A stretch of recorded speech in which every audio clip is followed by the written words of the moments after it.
Welcome back to the Pregnant Christian Environmentalist Podcast. We thought that we were doing our last episode last time, but here we are again, bonus episode.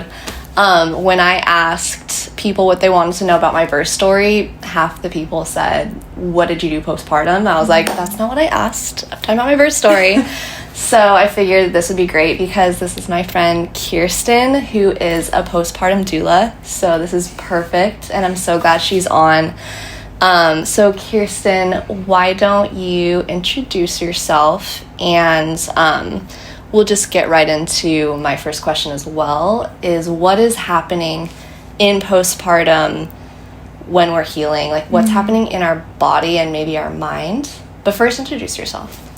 Yeah, hi, I'm Kiersten Homalon. I've been a postpartum doula. I realize I'm going on 12 years now. Wow.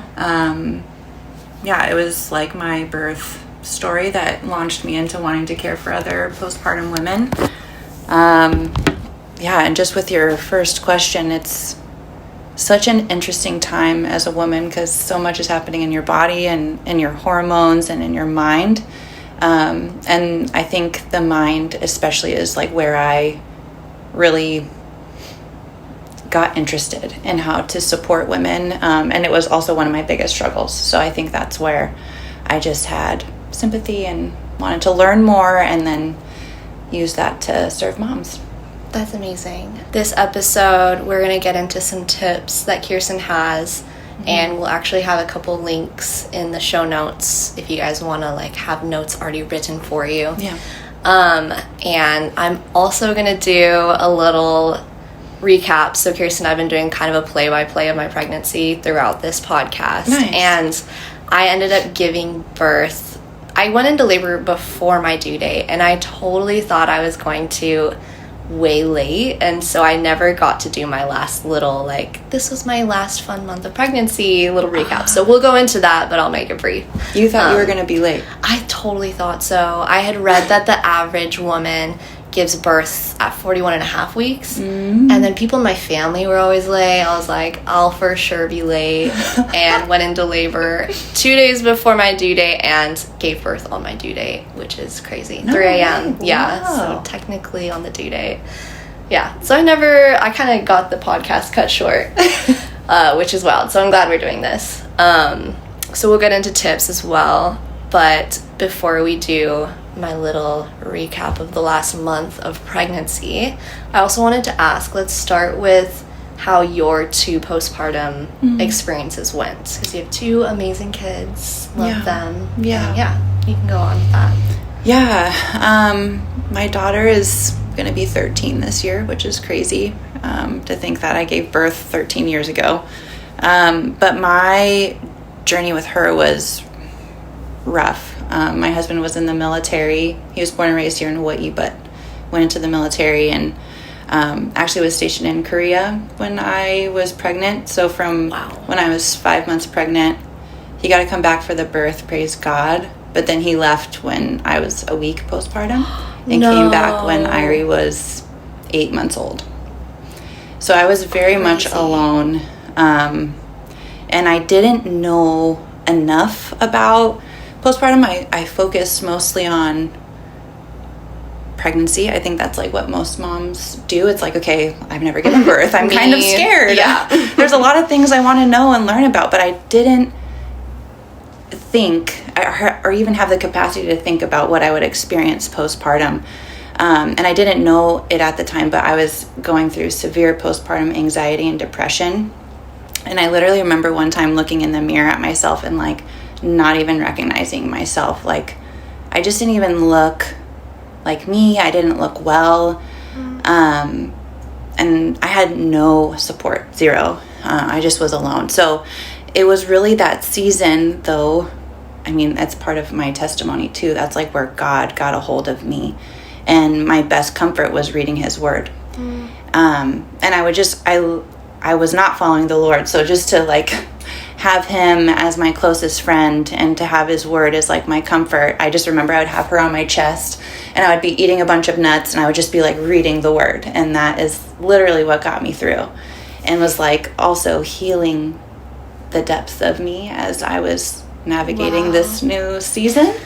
Like chicken skin is so beautiful. And then I had my son 4 years later. And his journey was very different. My husband was present. So it was interesting to like go through postpartum with him there. And that is like what I think launched me into how I love helping moms now, because I was really scared to have a similar experience. And I started to experience like postpartum depression and anxiety again with him. But I didn't know how to verbalize what I needed, because I couldn't even truly name it. I didn't know, what I was experiencing. So that kind of launched me into like God helping me realize that postpartum is very unique for each woman, but there's key things that we all have to learn to advocate for ourselves, and therefore you're advocating for your whole family. It really shaped me as a woman and as a mom and as a wife and definitely as a postpartum doula. I had a really amazing postpartum, and I love that. It was amazing, and I almost felt shy to share that because I feel unrelatable. I feel most of my friends kind of, actually, I had 4 pregnant friends while I was pregnant, and all of their postpartums were hard. And so I was just like not saying anything, just kind of listening to them. I didn't want to be like, mine was, because I literally feel like they were 2 of the best weeks of my life. Like I look back at that season and definitely feel that way, but even during it, I was like, I was so happy, just overjoyed. So I didn't want to obviously tell those friends that like, well, I'm having a great time. You know, I didn't want to like come off as whatever, just bragging but I definitely wanted to share that on this episode because it just shows that that's what it can be. Yes. It can be 100% great. And so that's truly how my experience was. And let me say, I had Riley at home, and he was literally bringing me breakfast in bed and all the meals. My mom came, she was doing laundry, she was hanging out with me. Then we had a meal train, so we had so much support. That's so it. That's like, I mean, obviously I still could have gone through mental stuff, but having all that taken care of, like, okay, I had so much support. So it's cool to hear, like, if you might have a husband that has to go straight back to work or whatever, like, there are postpartum doulas, or just to hear some tips on what to do about that. But yeah, mine was amazing. I definitely remember mentally noting just how weirdly joyful I was. Like, it felt different.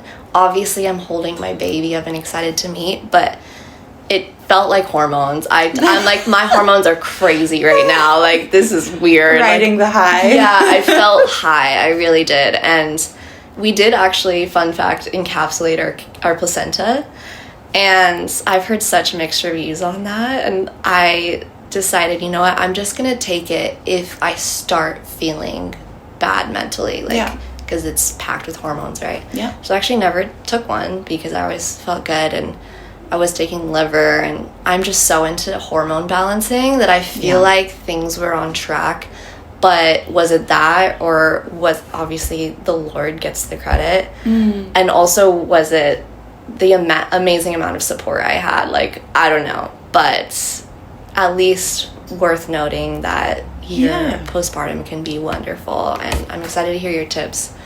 I love that. I feel like, I'm sure you were being sensitive to your friends, but I feel like postpartum does get a bad rap. So to hear stories like yours that you were supported and you felt wonderful and you were just riding that like post-birth bliss wave, like that's so good. People need to hear that for sure. It was amazing, seriously. And I thought it was funny. My one actual hard issue during it is so not relatable. I had like a microabrasion and it hurt so bad to pee, like horrible. I would dread having to go, and my midwife was like, this is really rare, like I've never even heard of, like, sometimes that happens to moms. And I was like, Okay, so is that even worth sharing? Because it's not very relatable. But I did have something hard. That was not fun. Yeah. And I had the occasional cramping when you breastfeed. That's super normal. But yeah, and then I just had like light bleeding. I wanted to shout out period panties because they actually came in handy. And I had an episode before in the beginning where my friend was like, those will not come in handy because they're not absorbent enough, but they actually really did. So I just wanted to shout that out because on the sustainability note, you for sure have to use pads in the beginning, but like eventually I was just using reusables. So that's really cool. That's wonderful. Yeah, but I'm super into nutrition, so I was like very on it with what I was eating. Yeah. Except for my probably twice a day coffees with lavender syrup because that's my weakness, and I was waiting to have those. But otherwise I was like, I want to be just all clean ingredients, stricter than I am now, honestly. Yeah.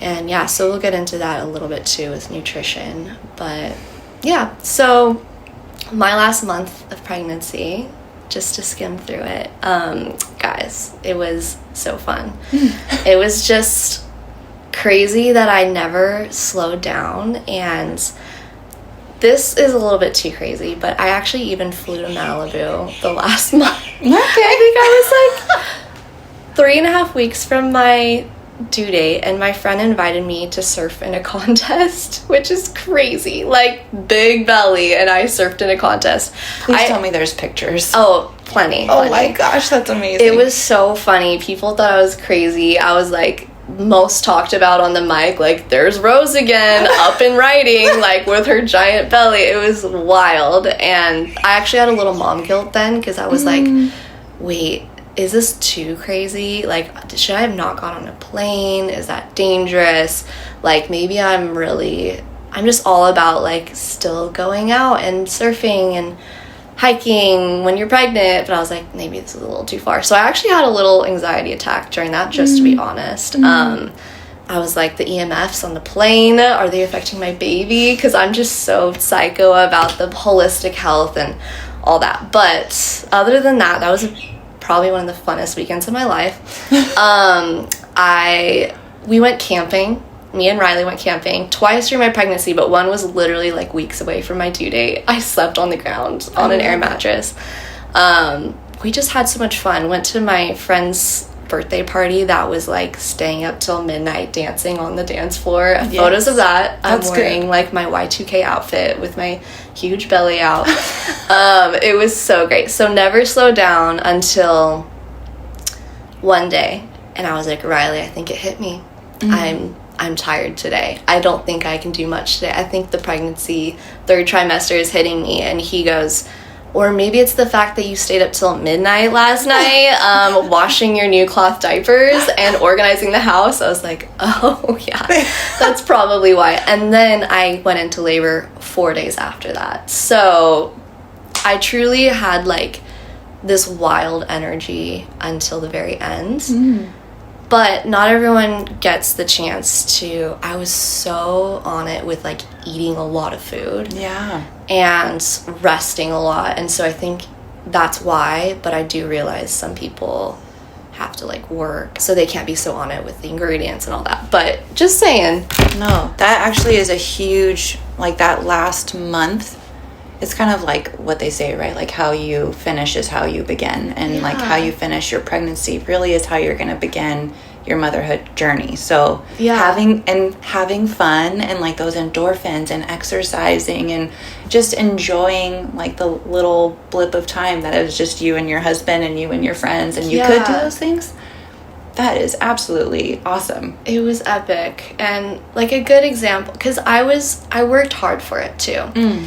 And a good example of that I had also put in my notes is I went to the chiropractor towards the very end, and I kind of just did it to try and share what I thought. So I don't know if I would pay again for a chiropractor because it was a lot of money, but I did just to try it, and she literally said I was so aligned. But I think so because I was doing these crazy like stretches every day, doing the inverted thing. I never let myself, I guess I'm just a perfectionist, but I never let myself slouch on a couch. Like, they say to sit a certain way, and I never, for hours, watched TV, like, slouching. And I followed all these rules, and sometimes, I'm not kidding, I started going a little crazy. Like, I just want to slouch. I just want to sleep on my back. Like, I wasn't doing that, and I'm a back sleeper. So there was just all these things. I started to get a little like, okay, I'm kind of over this. I want to be able to just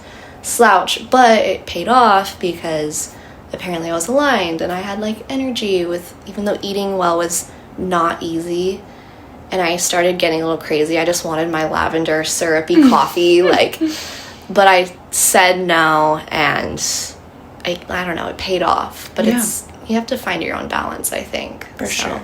Yeah. But like stewarding your body, knowing that it's affecting your child. I mean, that is something to definitely take seriously within, parameters of not overwhelming yourself with it. But yeah, like there's definitely, I think you can hit a point where you could not be mentally healthy about it. Yeah. So I was constantly checking in on myself, and I think I almost started getting over the edge of like, okay, I just want to breathe, I just want to chill. Like, you don't have to follow every single rule, but I kind of just stayed on that edge, and it ended up being worth it, I'd say. So, yeah, mobility is huge. Yeah. Which I'll talk more, like some of the things that I do with postpartum mamas. But mobility, pregnancy, makes a difference. Postpartum is huge. Yeah. But other than that, I did get sick towards the end, and I felt so, it was honestly just a 2-day sickness, but I had a full breakdown because the entire day I couldn't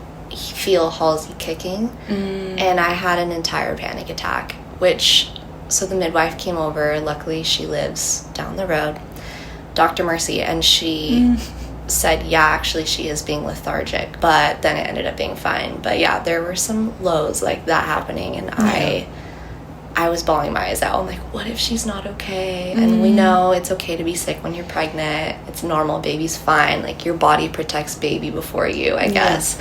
But it was just so scary. We also had a maternity shoot, which was so fun, but we didn't end up having a, what's it called, day photographer at the birth. And I kind of regret it. Was it you? No, it was Carly telling me to have one. But my sister was like, no, you don't want someone you don't know very well in the room, blah, blah, blah. So Carly was right. I was like, oh, I kind of wish I had one, but that's okay. But the maternity photos are so cute. Another thing that happened in my actually this was more recent than that, but very relevant to an earlier podcast.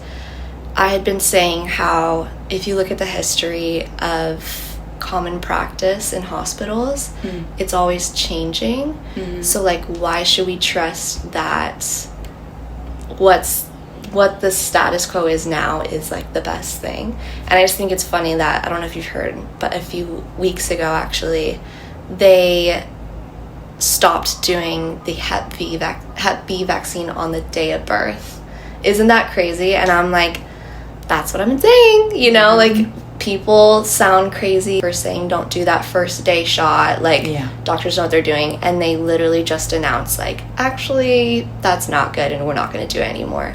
So that's just another update, kind of funny, current events. One other thing I learned that I really liked, that I really wanted to share, was through one of the last points my birth class made was talking about hormones, and this is kind of relevant to postpartum too, but I learned that it's actually really cool that our hormones can make us feel more in pregnancy, because it actually can show you, I wish I could word it how the birth class did, because it was so beautiful, but let's say you start being a little annoyed with your husband because probably hormones, but instead of just disregarding that, like, it can show you things to deal with before baby comes. Like, now is the time to discuss that with your husband instead of sweeping it under the rug like you have been.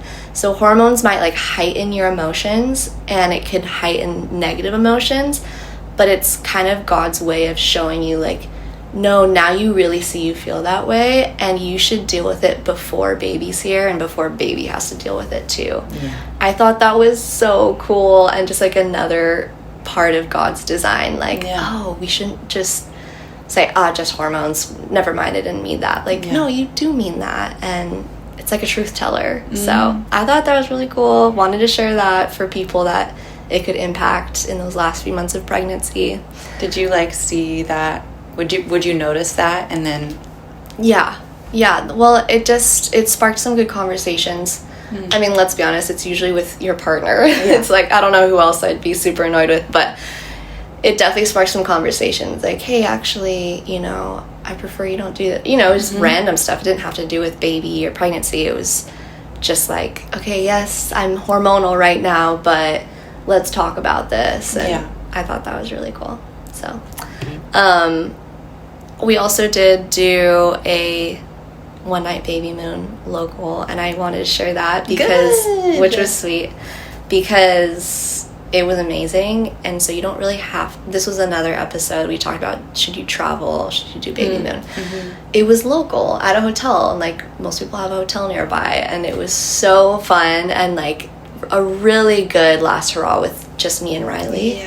So highly recommend. It doesn't have to be something crazy, just a local hotel night stay. Like, that was super fun. And this has been a common theme in episodes as well, but there has just been so many answered prayers. And one lesson I've had recently is, I don't know, I tend to like pray for stuff, and then God says yes, and then I'm like, okay, cool, and I just go on with my life, and then it hits me later like, oh my gosh, like he actually made that happen, and I didn't tell anyone, and like, how lame is that? I need to give him credit. So one of our prayer nights, actually, Abby was saying how she had some symptom, and then she prayed for it. She was pregnant as well. And she prayed for it, and it went away. And I got so convicted because I had been having really bad back pain. And of course, what do? I Google, I asked my midwife, I'm like, what do I do? What do I eat? And I literally hadn't prayed for it. So when she told me that, I was like, oh my gosh, thank you for sharing that. I'm going to pray for this really annoying back pain I've had.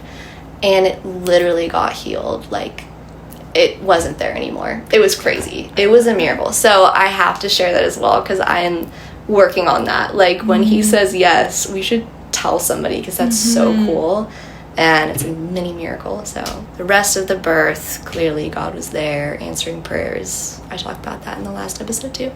So yeah, that's all my notes I had. That's how my last month went. Baby came earlier than I thought, and it was amazing. So yeah. Let's get into the postpartum tips, and I'll let you kind of take it away. But I did write down some questions that came from when I was asking online, like, what do you guys want to hear? And a lot of people want to hear about nutrition and like what actually you need as far as pads goes and stuff like that. So we can be practical, but definitely want to hear the mental stuff too, because you're good at that. So, go ahead. I guess when you were talking actually about having a positive postpartum experience, it really like spurred in me like remembering that everything is spiritual. It's not all physical. And I think when you are experiencing so many different things in your body that are totally physical, we can be overwhelmed by that. But like you said, when your hormones are heightened and you're experiencing things that, like you said, are already there, that carries over into postpartum if they're not dealt with. And I've seen that a lot in clients. It's like things that have been choked down that a lot of times will come out as postpartum anxiety or postpartum depression, or things, worries and fears and what they experienced as a child and what they're worried about for their kid. It all comes and like crashes into you in that season. So I love that you shared a positive experience where you were intuitive and you were pressing into the Lord and the blessing that's in that. And that's, I wish more moms could experience that and experience just the freedom that there is when you bring all things to Christ. And obviously a lot of I think actually all of my clients, except for when I would like self-help friends were not believers, but I always would be like praying, and you can just feel such a spiritual environment when there's a new mom and a baby and a family navigating. It is just such a precious like biome that God creates, and sometimes it can be beautiful and sometimes it can be painful, but when I wanted to circle back to that, because I think it really does matter your spiritual wellness going into postpartum. And then really, I mean, when I'm helping clients, I definitely always offer placenta encapsulation. I did it myself, and scientifically, I don't think there's very much to back it truly. But it's just like mimicking what nature does and how God has things work. And I always would just tell moms, have it in your back pocket, so that way if you're like, ooh, I think I could use that, you have it. Yeah. So I would always recommend that. But biggest things that I've shifted into besides caring for moms, the meals and the holding baby so you can shave your legs or take a nap, whatever it needs to be. Most of what I would do with moms was listen, because they just needed someone to pour out all of those things that are crashing into them and figure out what to do with them. And so that's where I really started having a lot of interest in the mental health portion of postpartum. And every mom's so unique. And so having like a formula, obviously that's not a real thing, but there are like, I call them like pegs in the ground that you can hold on to no matter your experience or where you are, your dynamic. And developing those has been really helpful for a lot of moms, and that's been cool to see how there can be structure and alignment with God, believe it or not, and how that starts healing and that starts creating positive outcomes. That's so good. And I just, from what I've seen, it's really hard not to see it as spiritual when you're going through it, which is funny because I've seen so many of the midwives not necessarily believe in the God we believe in, but they're so spiritual because it's like, how do you not, it's just such a spiritual event. So like even people that weren't really into spirituality before are after, so it just is very evident.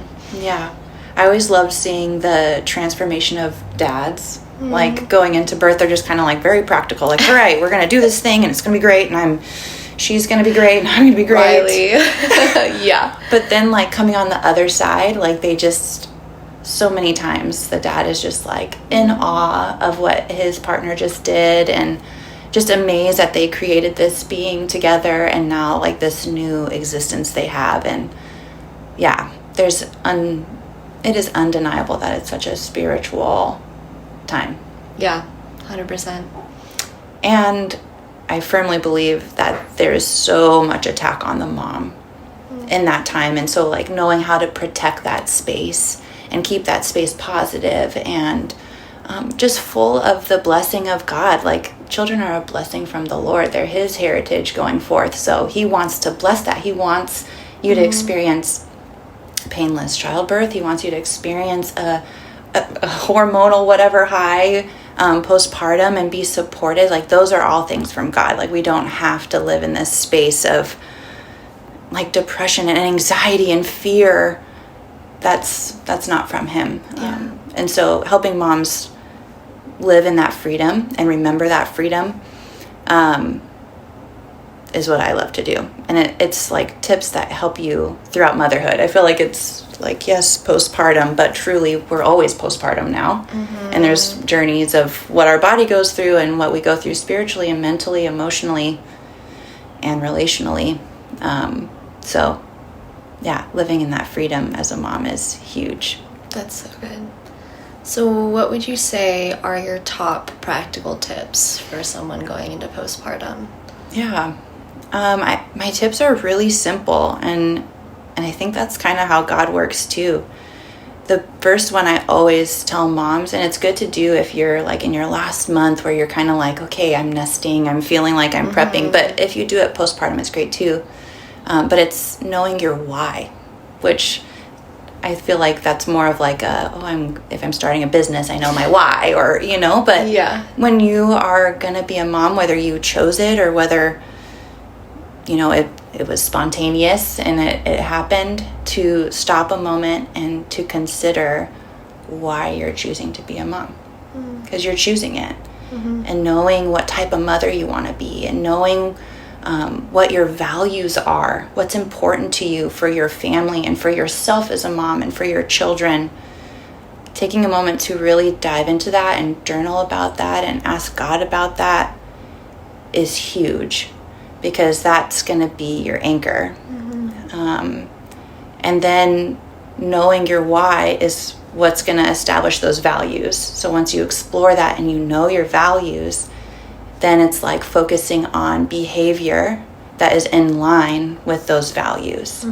And so anytime that you're like noticing, I'm not producing behavior that's in line with my values for myself and for my family and for my children, then it's a good time to, go back to that why and to just reset. And it's okay. I feel like that's constantly like life, right? We're like getting back to being in line with what God is wanting for us. And that's like truly just being divinely aligned with the will of God that He's placed inside of us.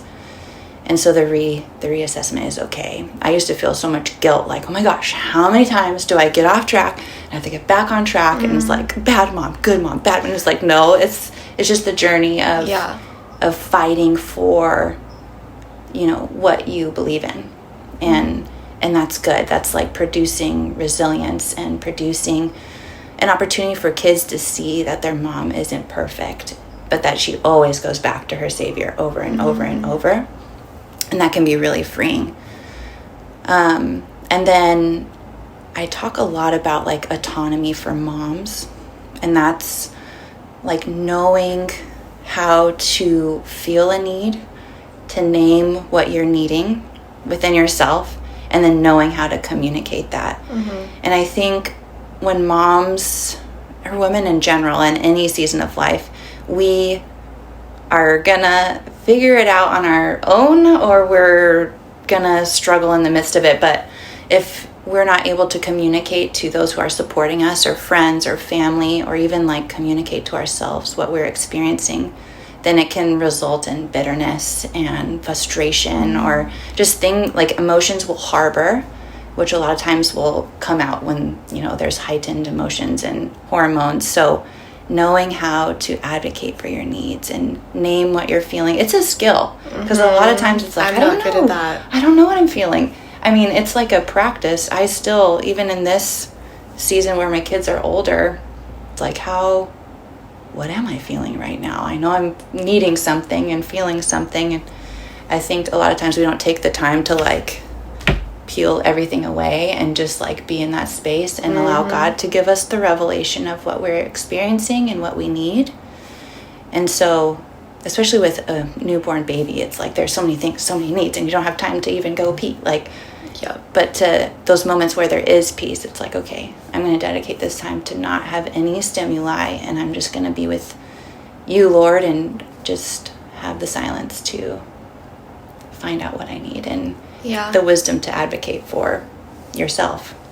So do you think the best way to do that, would you say, is just self-reflection, like spending time in quiet and figuring it out?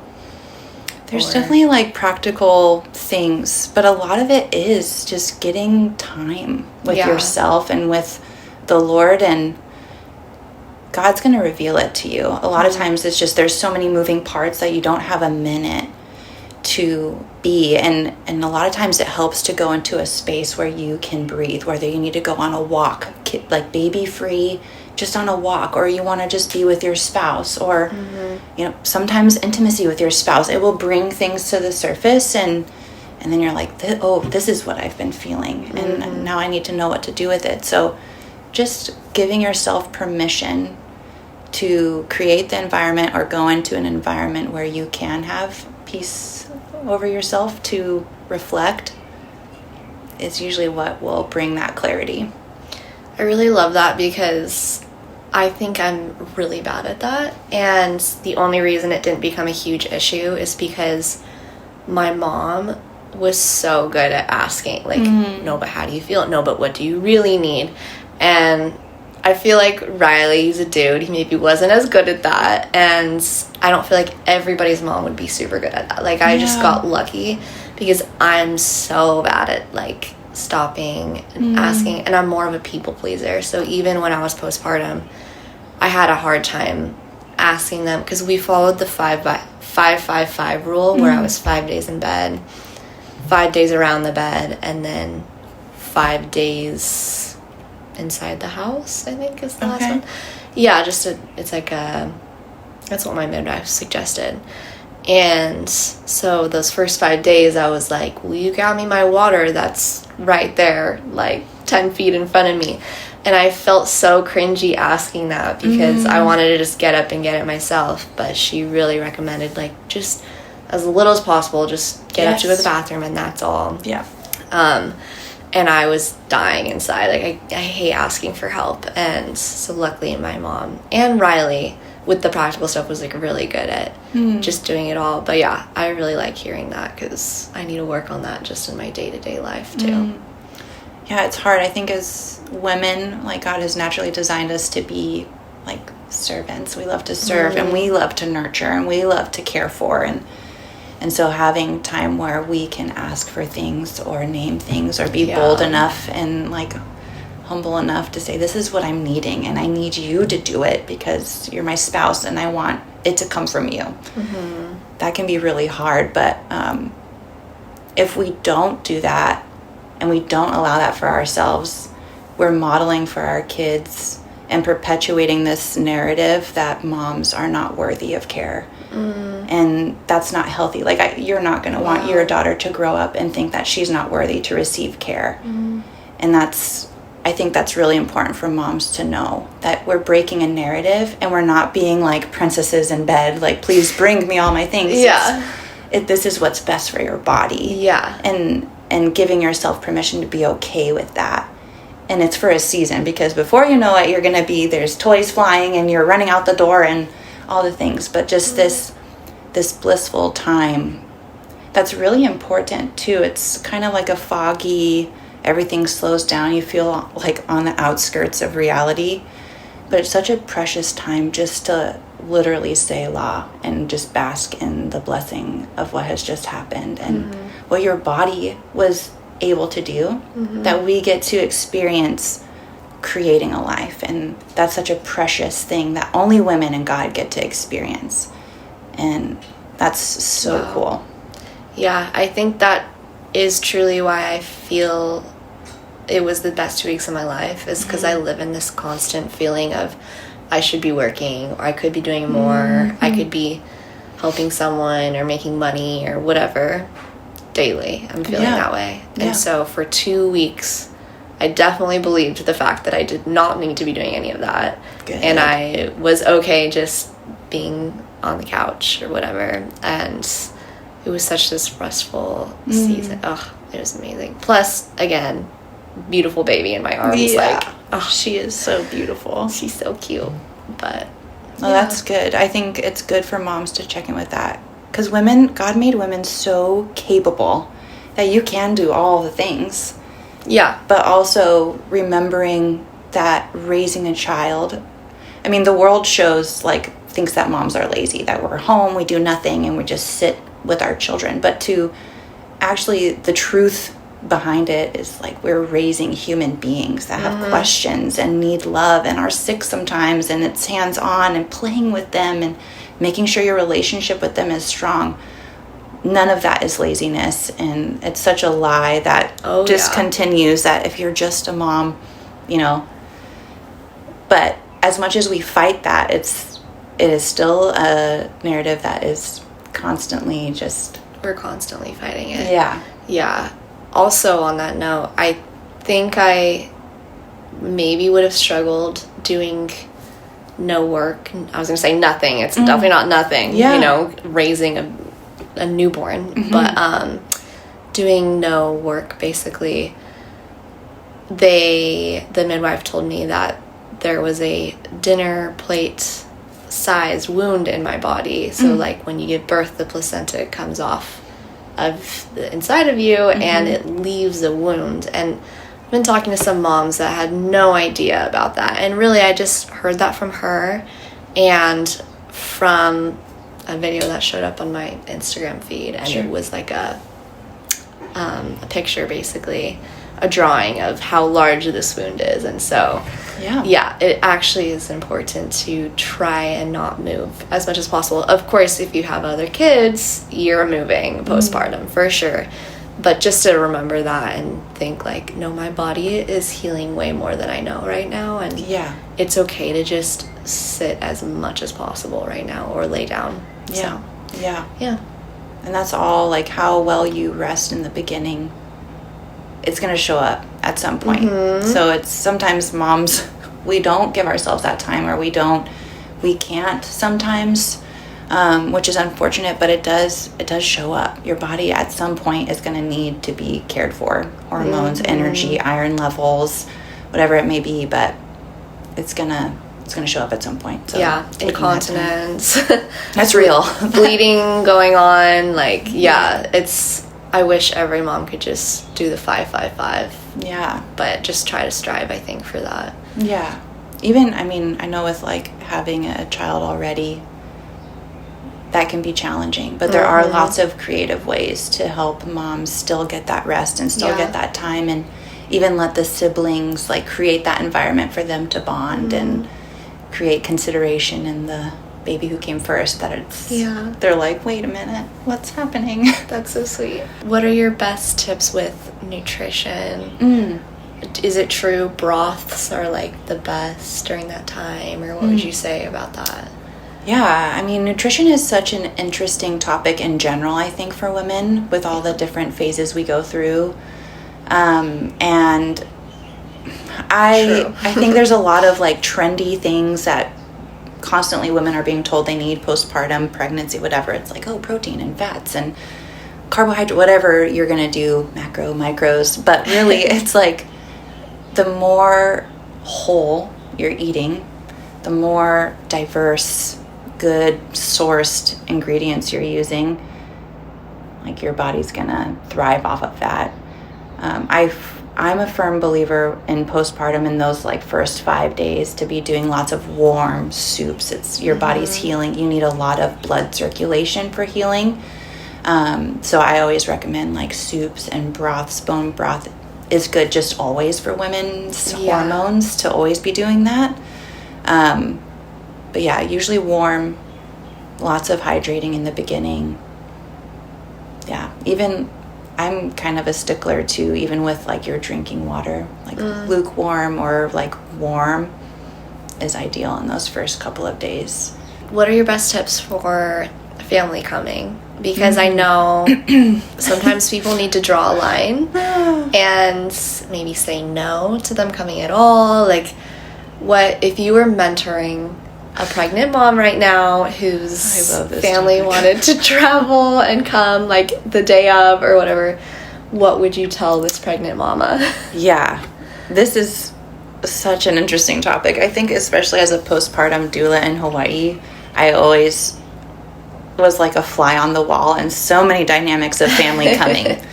And sometimes the dynamics were wonderful. I definitely have seen there be a lot of healthy communication and boundaries.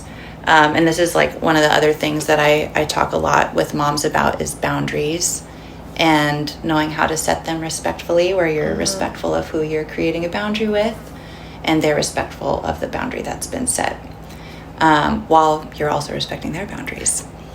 So it's like this dance. But I think it is really important for moms to just consult with their partner and discuss what's best for both of them. Because a lot of times it's like, okay, mom, this is what I need, and that is so valuable and so good, that needs to be heard and communicated and verbalized.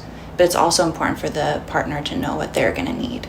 So if your spouse is feeling, which they probably won't verbalize this, but a lot of times dads are really nervous to be a father, and they might need their dad there, they might need their mom there, they might need just that encouragement and support so they can serve their partner well and their wife well.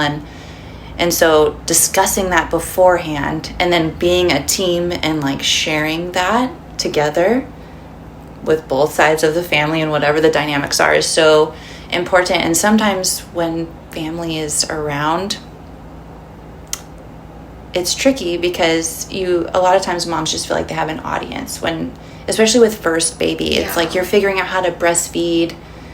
It's hard to have clothes on at that time. Yeah. And be like considerate. That dudes would be in the house. I'm like, oh. Well, I'm like father-in-law or like Riley's friend that I also love, but I'm like, wait, I'm trying to figure this out. Yeah. And you don't need nor want an audience. And a lot of times, like, husbands don't really want you also on display while you're figuring that out. You know, they're like, wait, I don't think I like this either. So just being mindful of where you're at in your postpartum journey. If you're feeling like you're comfortable with breastfeeding, you feel like putting clothes on, then it might be like at a point where you guys can start inviting family to come and visit, being mindful of your home space. I kind of hold a very strong opinion that they shouldn't stay in your home with you. If you want them to help at night or something like that, where they can just like come from where they're staying and help you if it's like a rough blip in time, that's fine. But to really respect that sacred space in postpartum, I highly recommend not hosting family, staying overnight in your home, constantly present. That's really hard.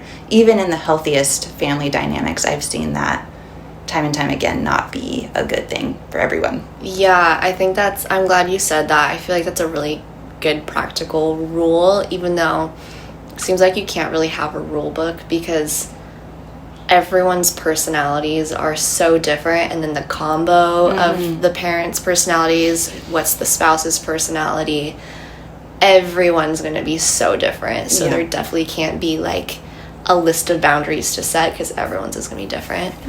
I kind of, as you were speaking, I was just thinking about how it sounds like if you have a hospital birth, it's so important to have a doula to advocate for you, right? Yeah.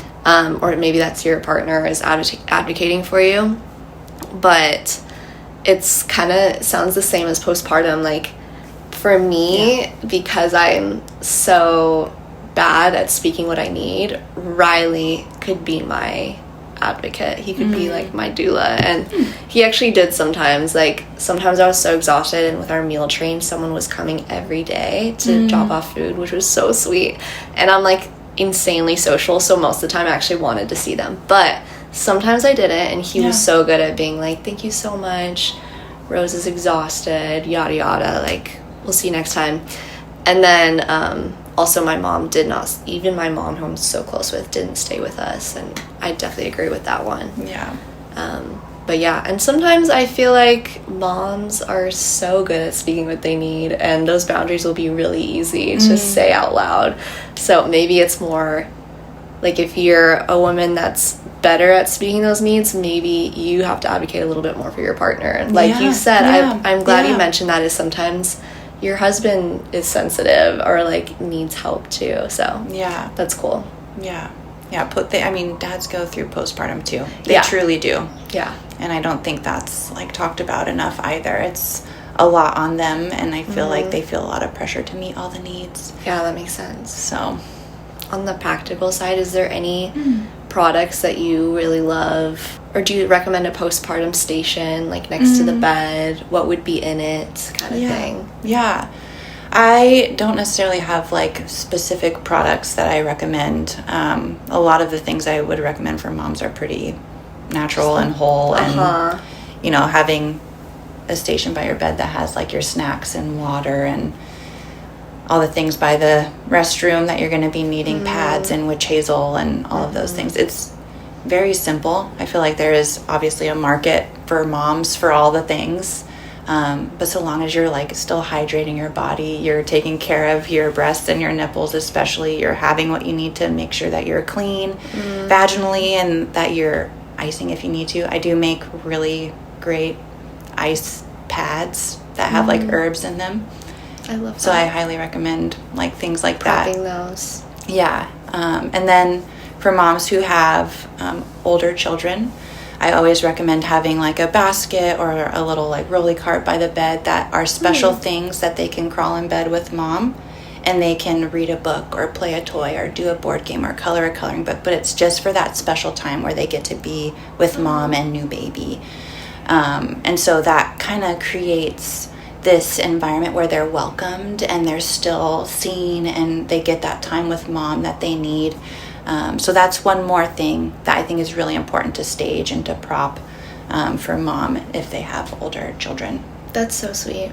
Yeah. Yeah, I don't really have products I recommend either. I ended up getting basically everything that people recommend given to me, and then I ended up passing most of them on, which kind of goes to show you don't need much, except for you might need some of those things because maybe you ended up having a really big tear, so you need some extra like products. But I know a lot of people will get tucks and these other things that I see a lot, but they're like not supernatural, and I didn't use them, and obviously the mom that gave them to me didn't use them.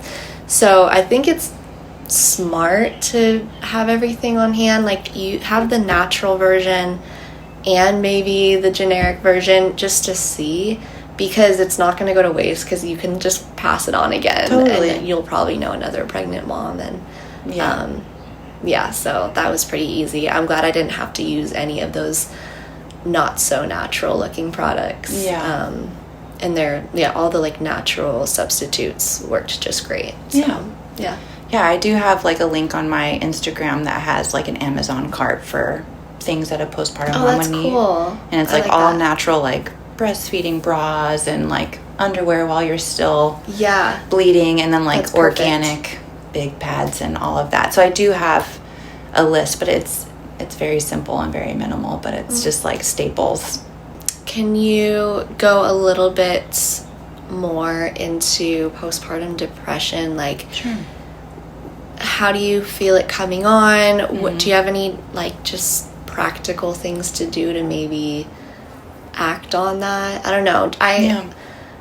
I didn't do much research. I was definitely one of those moms that was just so hyper focused on birth and labor that I did not prep for that. And I feel like a lot of people, same thing. So I feel like even just listening to an episode like this is like, good job. You're getting ready for postpartum, not just birth, which is like so important too. But yeah, maybe you can just talk a little bit more about that. Yeah, I definitely feel that like talking about postpartum depression is kind of like a taboo topic. Yeah. People don't want to think about that. They want to just be in like baby bliss, and they want to focus on the excitement of having a baby and holding baby and breastfeeding and the exciting things. But just being aware of the symptoms is huge. I think making sure that your partner, more importantly, is aware of what those signs are, because those can be really hard for you to self-identify in the beginning. So helping your partner or whoever's going to be with you, parents or doula. I mean, doulas usually are trained in what to recognize with moms, but having them know and then know what your plan of action is going to be is huge. And hopefully you don't need it. And that's great, but at least you have a plan of action. And postpartum depression / anxiety are so unique to each mom. So it is hard to be like, these are the key symptoms. Yeah. But a lot of times it is like you feel just on the outskirts of existence. You just feel like this sadness and this weight. And you feel the guilt of feeling this sadness and weight when you have a beautiful, healthy baby. And, you know, it can be all the right things, but you still just feel this heaviness. And then a lot of times there's like the anxiety and the fear of like, if baby's going to be okay, am I okay? Am I doing... There's so many things that are triggering and just causes anxiety. Sometimes it's like there's heart palpitations. You have an actual physical experience of that, or moments of dread, like certain things that you're dreading. Like, I'm dreading going to sleep because I know the baby's going to wake up, or I'm dreading breastfeeding because my nipples hurt so bad. It's like there's like situational anxieties and things that moms can go through. But one of the things I recommend with my moms, and I have it in my little guide, is I call it digging trenches of truth. And so it's taking things that you're experiencing, which normally are lies, that you're hearing, that this season is too hard for me. I can't do it. I'm doing a terrible job. Like, I'm worried about my baby. A lot of times moms have this real big fear that their baby's going to die, just because that's like the worst thing a mom could experience. So like, I'm worried about my baby dying, or stopping breathing, or getting sick, or that I can't breastfeed, that I'm not sexy to my husband anymore, that I don't know how to like work and do life and have a baby, all those things. So writing those down, what those are. And then, for my non-believing clients, I'll just be like, I want you to write the truth to each of those. For my believing friends, I'm like, find a scripture that is telling you the truth in each of those. And so when we have these cycles, and this is just like practical, even with depression in general, it's like your brain is having a stimuli, a thought, and then it's like there's a neural pathway, like that God has designed our brains to function in a system.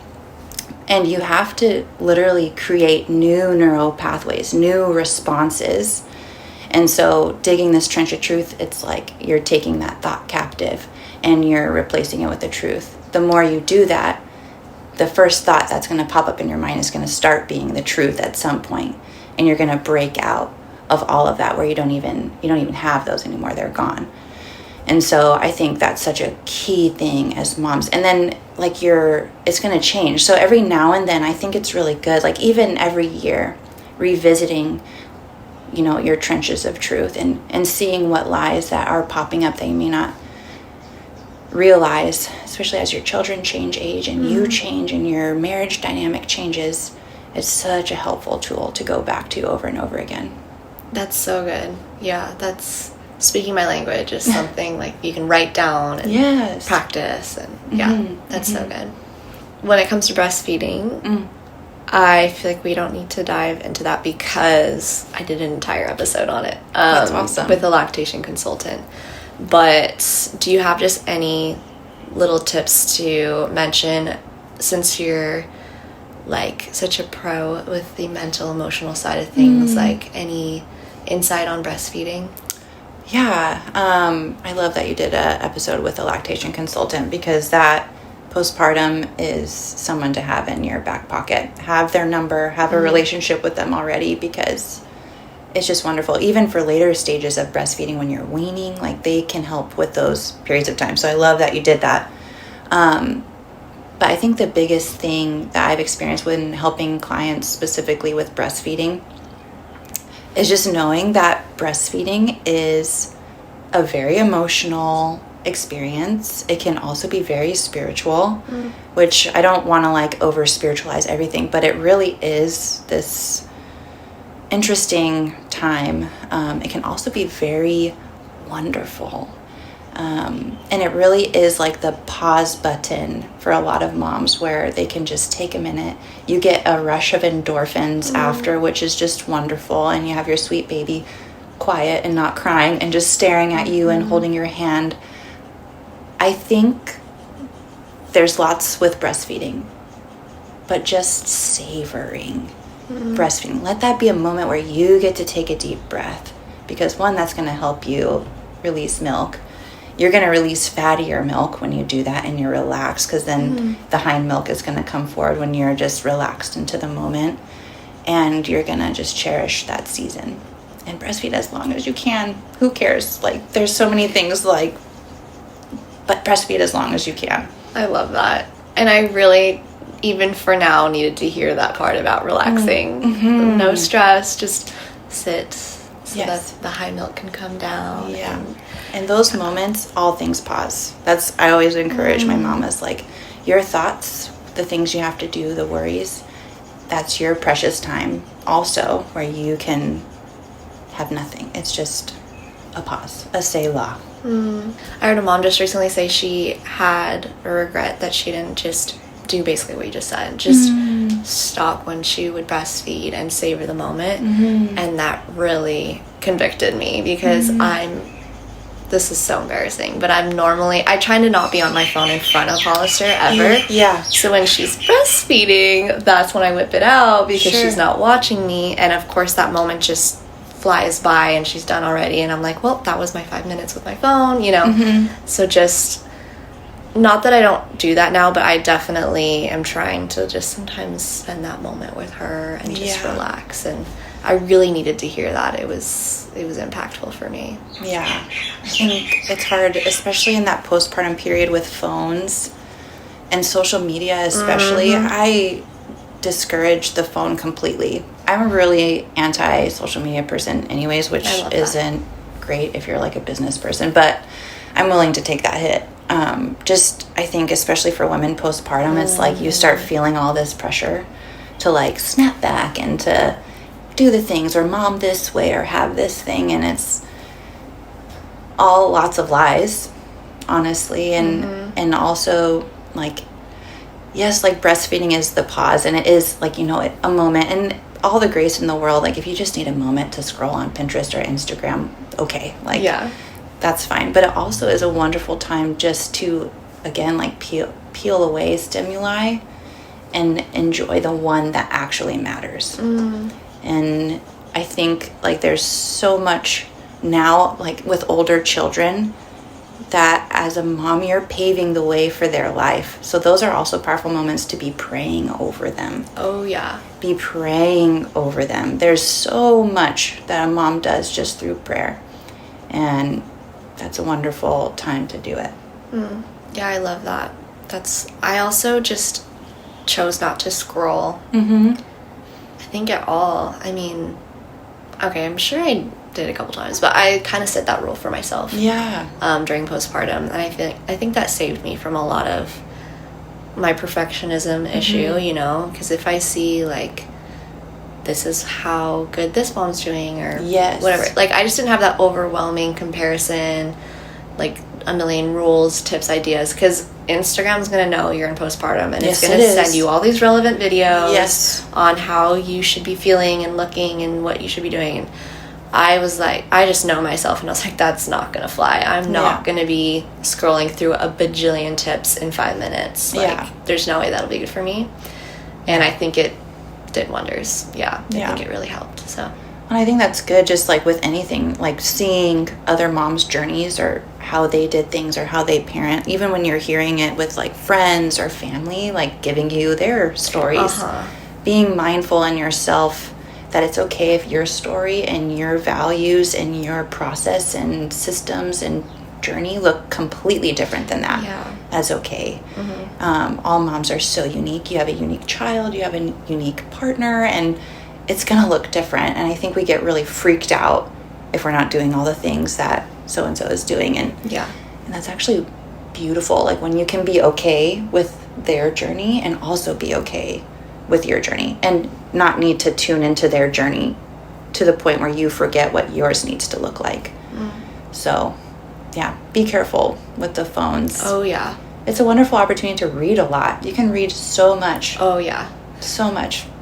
Maybe not like self-help books, but like rich things that are going to like feed you in the word, and listen to music, or I don't know. It's a wonderful time just to slow down. I mean, do you, but I also feel like maybe not time to be reading, like you said, self-help books or a bunch of parenting tips. Like, maybe just save that for later. Take it as it comes. As I feel like that's just going to add to the overwhelming weight of the world. It does. And really knowing your values, like going back to that, if you know your values, it's going to, and making sure your behavior is in line with your values, that's going to carry you further than you think, so long as you're having that self-awareness. And there's times where parenting books are necessary, you know, especially now that I have an almost teenage girl. I am consulting some books that I'm like, help. But for the most part, it's like God will show you how to navigate those, or your values will help you navigate those. My last question, a little prefacing, I just love hearing different moms' opinions, because I feel some people don't have that. They don't have those voices in their lives. So even though this is definitely your opinion, definitely feel free to share. But how would you describe going back into the world on a practical sense of when is it safe for a baby? When is it safe to go to church when there's 30 kids running around and germs? Yeah. Like, so on the practical side of germs, but then also on the emotional side, can you just speak into that? Yeah, I think, again, it's unique to mom and it's unique to dad. Sometimes dads need a little bit more time before they see their wife like going on their own with their baby. Like sometimes dads have a hard time with that, and it's good to respect that. And like obviously if he's like being wild with it, then we need to address that. But just being aware of what's best for you and what's best for baby, it's going to be different for everybody. But I usually recommend, like, when you feel like you're starting to feel ready to go out into the world, take another day and just really know that you're ready, because once you start going out into the world, then you're going to be out in the world, and that season really comes to a close. So just be ready for that season to come to a close. I think we think so much about getting back to what I was doing or exercising or being with my friends and seeing people at church or wherever, the beach. But it's like, realize that you're closing that season and make sure you're ready for that. On that exercising note, I love talking about wellness, and I'm going to link something that I really loved. It's Mama Stay Fit. She has a course for working out, I think pregnancy and postpartum. But she had a free course for postpartum. And it's funny because the first week she even has things, and it was like, today you're doing nothing. Like, I love that. It of course was not much, and maybe that's why it was a free course. But there was actually some really good tips on synchronizing your breathing, like being mindful with breathing and your pelvic floor, but then also some emotional tips. And so I'm gonna link that because it's free, and it was actually really helpful to me. And I think she recommended working out, like, I don't remember the time frame, but she definitely was on the side of weight rest, which is good because I would not promote it if it was like time to bounce back as soon as possible, you know. Shine all that. Yeah, so that's a good one. But any ending notes? I feel like we covered so much. Yeah, lots of good things. I think it's just like so important for moms to know how valuable they are. It's quick and easy to forget that, but what you're doing literally shapes the whole world. So it's precious, and moms are precious.